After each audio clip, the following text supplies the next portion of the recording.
Avowed was a highly anticipated game from Obsidian Entertainment, who developed The Outer Worlds, which was also a highly anticipated, but also critically acclaimed single-player RPG title. So the expectations for them to deliver on Avowed were extremely high. But many gamers drew comparisons that Avowed was going to be the next Skyrim. And, well, rightfully so. Avowed is one of the first AAA first-person fantasy RPG games we've had since Skyrim launched back in 2011. But it was never supposed to be the new Skyrim. In fact, it's actually nothing like Skyrim at all. But that's okay. But when Avowed launched, that didn't stop people from voicing their disappointment with the game's stories, cities, and loot systems. But were these expectations unrealistic because they were expecting, well, the next Skyrim? Or were they completely realistic given Obsidian's track record with previous games? Especially now that they have the eye-watering amounts of money from Daddy Phil Spencer. Well, today's video, we're going to take a look at why Avowed isn't supposed to be the next Skyrim, and why that's actually a good thing, given its less than great reception. Avowed is the perfect Game Pass game, and let's talk about why. Hi, my name's Jack, and I like to yap. So, Avowed is a single-player fantasy RPG that can be played with no friends. It's also in first person and third person with magic, dungeons, and a main character who is part god. But that isn't like Skyrim. Really. Because it sounds pretty Skyrim-esque, wouldn't you say? Well, first let's take a look at Skyrim. Skyrim is a sandbox. Skyrim is also my favorite game of all time. But that sandbox allows players to entirely decide their path. They can go anywhere they like in the world, without being locked behind some sort of progression block or level disadvantage, since the world scales somewhat closely to the player. The game is sprawling with unique items and different kind of armors, with a wide range of perks and spells to learn. Skyrim is significantly larger than Avowed. So then, what the f*** is Avowed? Well, Avowed is a much more contained experience, where Skyrim doesn't rely heavily on narrative. Avowed delivers a narrative-driven experience, complete with cutscenes and a heavy emphasis on NPC interactions. No matter how poorly written they are, that's what Avowed's goal is, which is the main thing that separates itself from Skyrim. Well, that, and the world doesn't scale with the player. I got my ass beat quite a few times. But there are similarities between the two games. They're both fantasy RPGs, obviously, but even when it comes to the developers, Obsidian Entertainment and Bethesda have both delivered world-class games enjoyed by gamers worldwide. In fact, Obsidian was the studio that brought us Fallout New Vegas. So it's completely understandable that people would think that Avowed would be the next Skyrim, but it simply isn't, and it was never going to be. But that's okay. What really matters is that Avowed is trying to be its own game. So let's take a look at the game that Avowed is actually being. Avowed is by no means a perfect game. No game is. But Avowed absolutely gets some things right, such as the combat system and how freeing it is, the skill selection and freedom to pick and choose the playstyle you want halfway through a playthrough, and the phenomenal world building of the game. So let's talk about the combat system that lets you beat the crap out of lizard people and bandits in a range of creative ways. Obsidian's classless approach to combat in Avowed works heavily in its favor.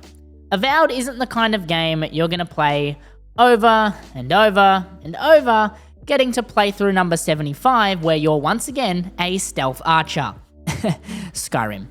So the ability to pick and change the perks and skills that you select throughout your playthrough, while still having the ability to respec at any time, works perfectly. Players aren't going to get frustrated because they picked a playstyle that is significantly weaker than another, and plus giving them 2 sets of weapon slots right off the bat means they can specialize in 2 types of weapons from the start of the game and change on the fly.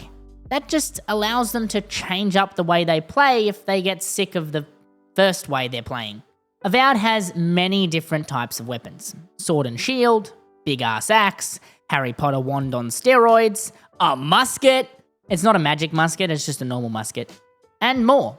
And along with these weapons, you obviously have unique ones that are sort of like artifacts. I stole this flaming sword from a dude who tried to kill me.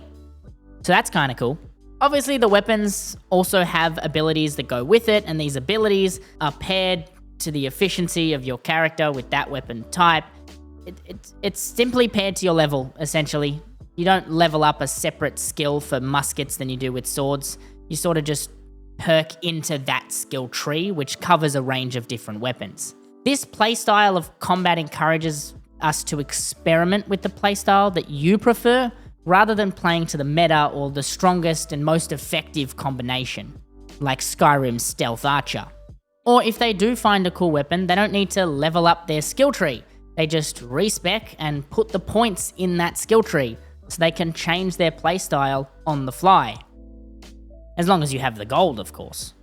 The other thing Avowed does so well is its world building. The landscape of the Living Lands, which is the playable area, is phenomenal. Not only because of the graphics, but the landscape just makes sense.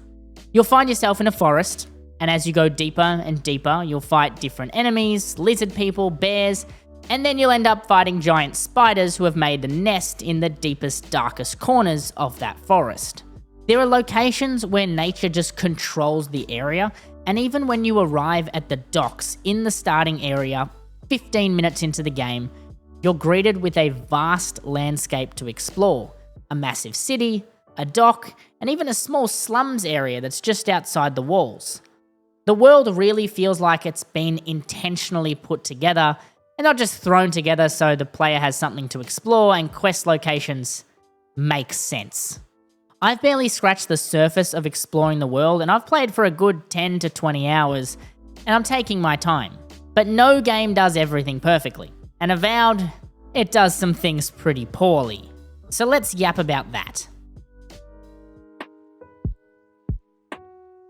Avowed has some glaring issues that really let it down from any chance of even being the next Skyrim, or the game we play until Elder Scrolls 6 finally graces our hard drives, whenever that'll be. Most notably, the story and writing just really let the game down. I got about 2 hours in before I just started spamming through cutscenes. NPC interactions feel pretty bland, and the loot system feels like a secondary system and not an integral part of the game, which is weird because it's an RPG. But let's start with the story. Well, lack thereof story. Avowed story gets its roots from Pillars of Eternity, Obsidian's game from 2015. But I honestly can't tell you what's going on. The story pales in comparison to Skyrim. Avowed seems to have an issue with introducing the player to the main antagonist, and a quick Google search will show you that people are also confused. I feel like you should know who the big bad guy is. Or is that just me? Avowed's writing is a real letdown. The story is one of the most important parts of an RPG. The gameplay and combat can be fun, but if the story doesn't bring you in, then it's kind of hard to go back to it. I expected much better from a studio like Obsidian, and the story is just such a letdown that it really brings the overall reception of the game down. The story was drier than actual Obsidian.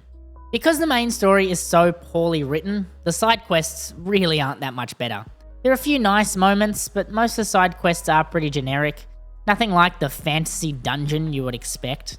With that being said, there are a couple standout ones that I came across, but most of them are pretty bland. And because of this, the interactions you have with NPCs are pointless. It feels like you have no standing with them and you're just another lifeless character walking around. Well, actually, no. NPCs don't walk around in this game. They just stand there really awkwardly. And that just gives the town this ghost town feeling. The conversations you can have with NPCs feel so secondary, even the quest ones where you make decisions. The decisions just don't seem to lead anywhere but the end of the conversation.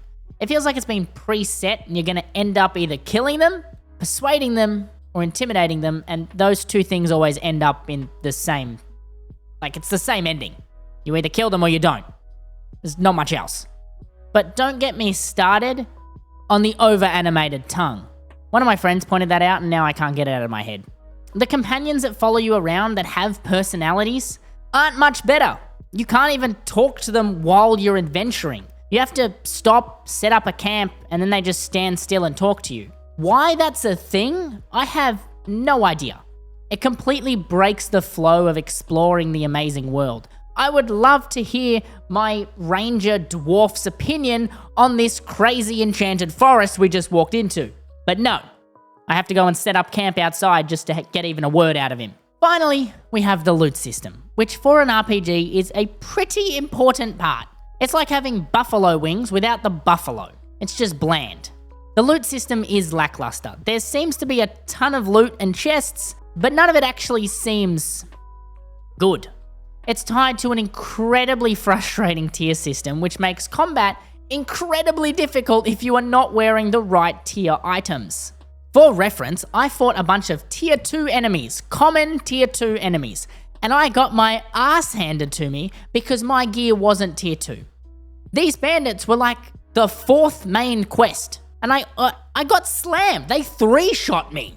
The tier system is a pointless part of the gear system, especially because sometimes you'll get given cool unique gear as a quest reward and not be able to use it because it's a lower tier, and then that if you use it, you're just at an astronomical disadvantage until you upgrade it, which could take ages because that depends on how good you are at finding materials. And if you're anything like me, you never have materials. Many people in the lead up to Avowed thought they were going to play Avowed for the next 10 years like they did Skyrim. But there's a few main reasons why that's not going to happen, even if everything we talked about was better.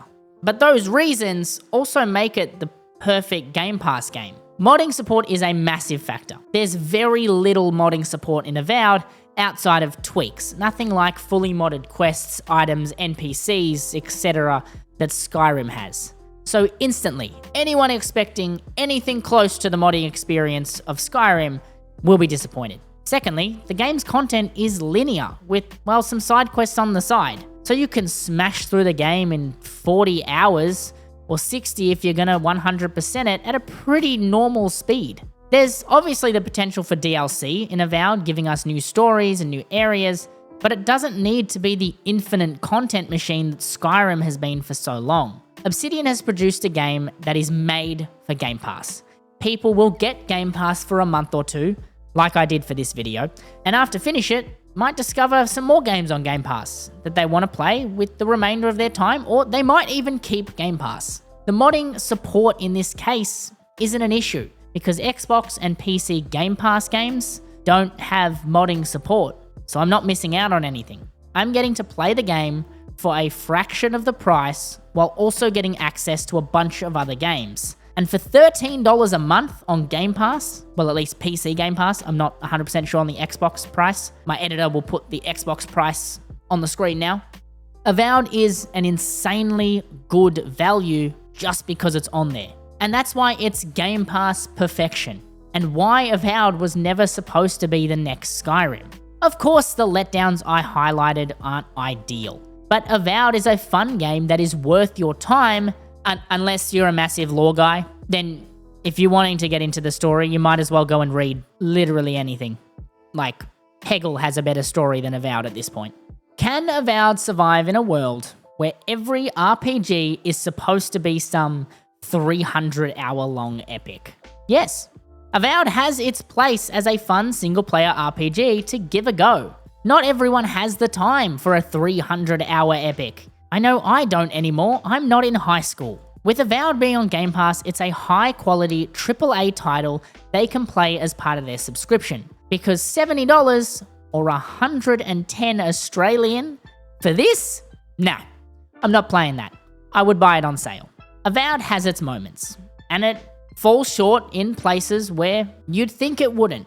But Obsidian is Microsoft's best studio for pushing out some great single-player Game Pass games that excel in allowing gamers to just have some fun. So I'm sorry, lore nerds, but this one isn't for you.